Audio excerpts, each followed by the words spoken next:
Tingnan natin kung gagana na. Yun natin yung switch kung may ilaw siya. Yan o. Pindutin natin yung switch. Ayun, may ilaw na siya. Yan, gumagana na.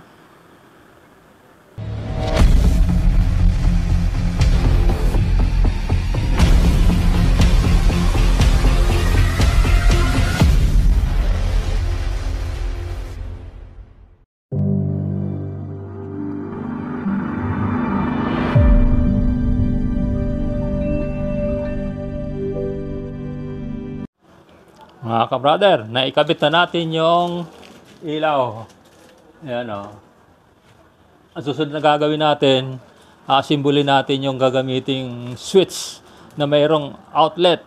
Gagamit tayo ng tugang plate. Yan, bagong-bago pa yan, naka-plastic pa yan. Tanggalin natin sa pagka-plastic. Ayan o. Tapos, meron tayong single switch. Yun. Tapos universal outlet. Kaya siya tinawag na universal outlet kasi pwede siyang saksakan ng yung bilog na plug at yung flat na male plug. Yan, napakadali lang asimbolin ito. Sa bandang ibaba ito. Yan, ganyan ang posisyon niyan. Pataas. Ang unang kakabit ko diyan yung itong switch. Madali lang kabit to. Sasalpak mo lang dyan yan, no? Yan, kinahalangan nakatapat dun sa butas. May butas yan na maliit. Tapos tutulak mo lang to. Yan, oh. Pag ganoon, kabit na yan, oh. Yan. Sa outlet, ganoon din ang gagawin natin. Yan, oh. Hahanapin mo lang yung butas. May butas dyan sa gilid. Tapos tutulak mo lang to. Papasok yan doon sa butas. Yun, automatic. O, nakakabit na. Nakapag-assemble na tayo. Ang gagawin natin, maglalagay tayo ng jumper mula dito sa outlet. Kasi itong outlet, ito yung susupplyan natin ng line 1 at neutral. Ang gagawin natin, para makatawid yung kuryente dito, maglalagay tayo ng jumper. Yan. Yan o. Ang gagawin natin, yan o. Iipitin mo lang ng plies, kasing haba ng plies. Yan o. Eksakto yan dun sa paglalagyan natin. Yan, babalkutin mo lang. Tapos, isusukat mo lang yung haba. Yan. Tapos ipitin mo ng plies. Yan o. Tapos babalkutin mo lang. Yan, okay na yan. Itong ginagamit ko, ito yung tinatawag na electrician plier. Yan. Sinasabi ko na ito sa inyo para maging familiar na tayo sa mga ginagamit na pang electrical. Tapos tatalupan natin. O, ang gamitin nating pangtalop dyan ay electrician knife. Yan. Kaya ito tinawag na electrician knife. Kasi electrician ang gumagamit. Ano, ito yung gamitan natin pantalop sa wire. Yan. Kinakailangan kasi matanggal natin yung insulation. Ang ibig sabihin ng insulation, hindi siya tinatabla ng kuryente. Itong lumabas na ito yung copper wire. Ito naman yung conductor. Dito tumatakbo yung kuryente. Ayan o. Natalupan na natin. Tapos ang gagawin natin, kakabit na natin dyan. Ayan. Pagkabit niyan, ganyan lang. Gamit kayo ng electrician plier kasi medyo may katigasan to. Itutulak lang natin yan. Papasok. Ayan o. Saktuhan lang o. Yung kabila, ganun din. Eksaktuhan lang oh. Ngayon ililipat ko ng pwesto yung camera para makita niyo kung paano ko ikakabit itong switch na to. Ito na yung wiring para doon sa ilaw at supply sa ilaw. Ayan oh.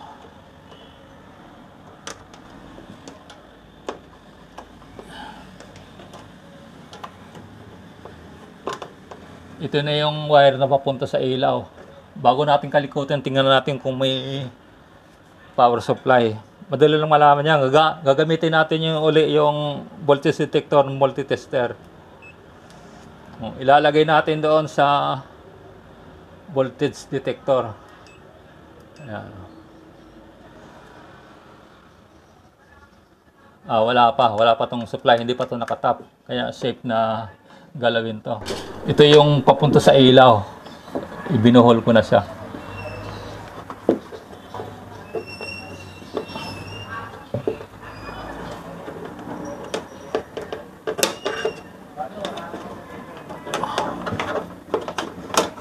Kasama to.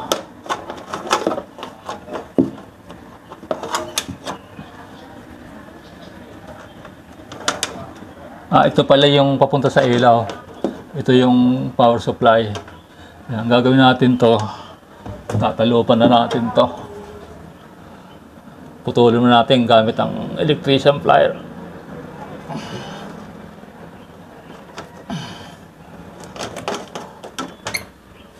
Hindi pa yata kakasya dito yung natin. Sa pintura lang pala to. Sa pintura lang pala yan. Ayan o. Tatalupan na natin to. Ito yung papunta sa ilaw. Ito yung line 1. Ito yung gagamitin natin, line 1.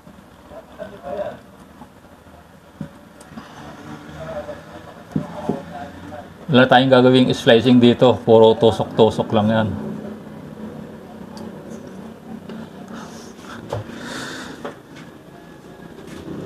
Ito na yung switch natin.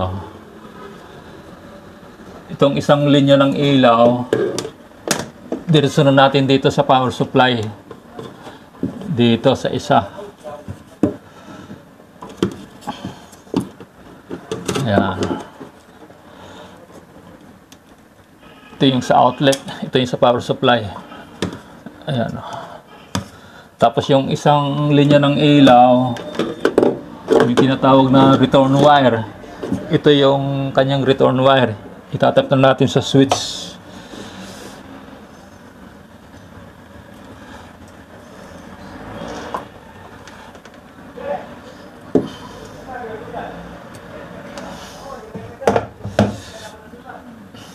Nasaan yung switch? Ito na yung switch niya. Ayan o. Tatap na natin dyan.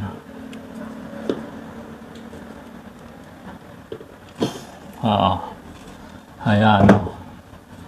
Tapos yung isang linya, kakabit natin doon. Nakasama doon sa common ng ilaw.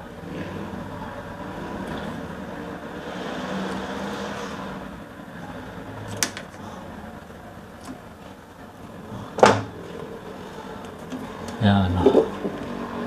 Dito na yan o.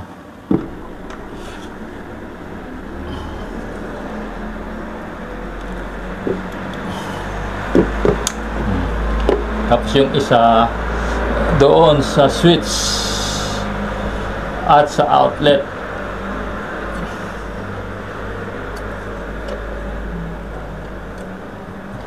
Tutusok lang natin yan.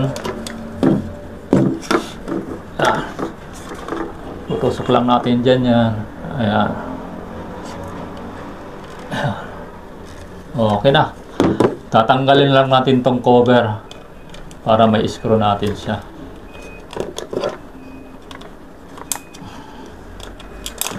Ayan. Tapos ipapasok na natin dito sa loob.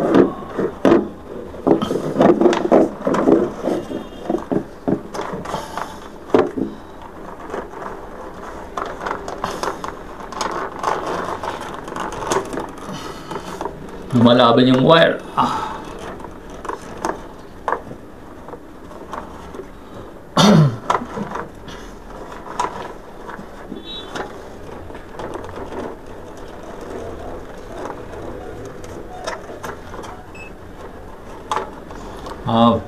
Tumatama yung wire sa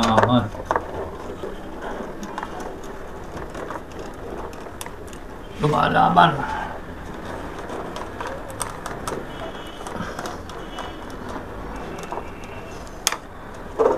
I-screw natin yan.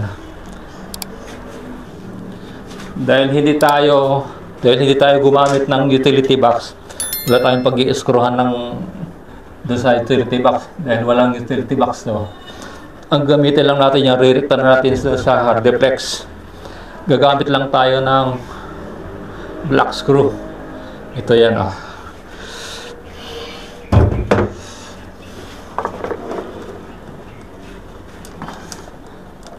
I-screw natin. Unahin natin yung sa taas. Lumalaban lang kasi yung wire. Kahit dito lang sa pinakamataas.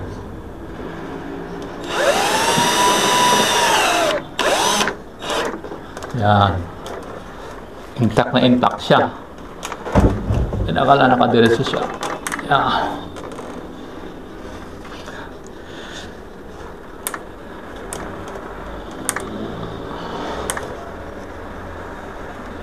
Isang black screw.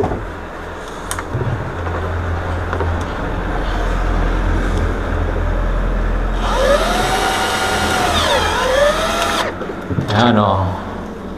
Kapit na kapit. Yan, o. Okay na yan. Kakabit na natin itong cover plate.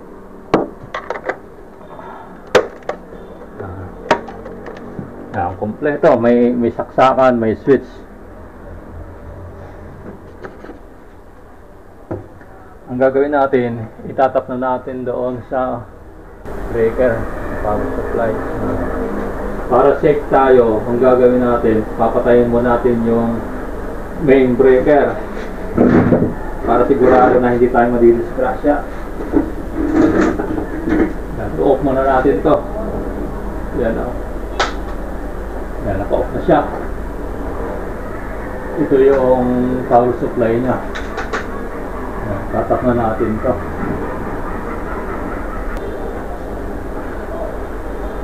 Pagulong ko na to, sobrang mahaba. Malaki yung allowance siya.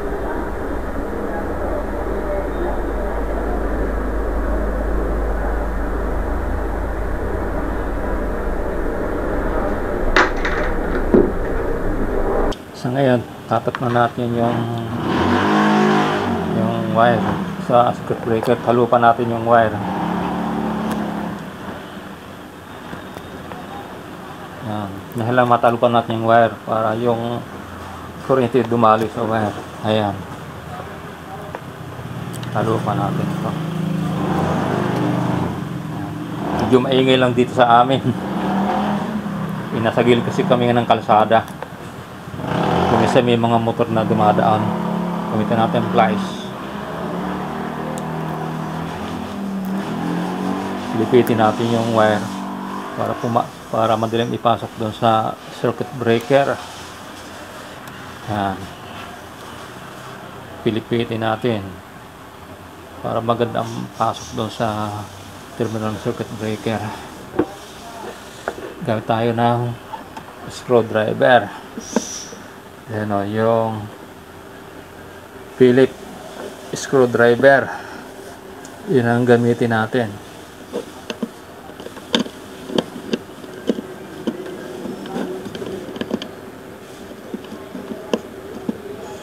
Ayan.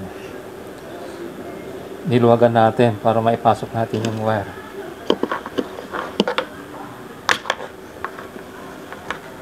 Pinapasok natin yung wire. Ayan. Kailangan nakapasok yan doon sa terminal ng circuit breaker. Pag hindi tatakbo yung kuryente. Ayan. Higpitan na natin.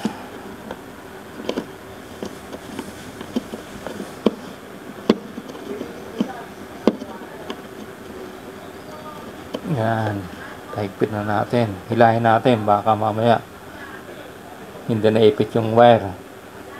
Ayan. Luwagan na natin para yung isang linya maitap din natin. Ayan, ilagay na natin yung wire sa loob ng circuit breaker. Ayan, kinakailangan nakapasok yan doon sa loob ng terminal. Higpitan na natin. Ayan, kinakailangan yung higpit niyang katamtaman lang. Huwag yung pakasobra. Ilahin natin kung naipit. Okay, bubuhayin natin yung circuit breaker. Yan. May power supply na yan doon sa ginawa natin.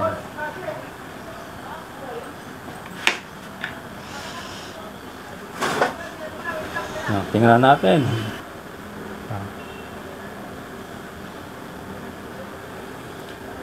Tingnan natin kung gagana na. Yun natin yung switch. Kung may ilaw siya. Yan o. Pindutin natin yung switch. Ayun, may ilaw na siya. Yan. Gumagana na. Ang titingnan naman natin yung outlet naman kung may power supply. Naghanap lang ako ng pang testing doon sa outlet. Titest natin yung outlet kung mayroon ng power supply. Yan. Ngayon nakuha na ako. Yung bulb na kinabitan ng ayun, umiilaw na din. Yan, okay na.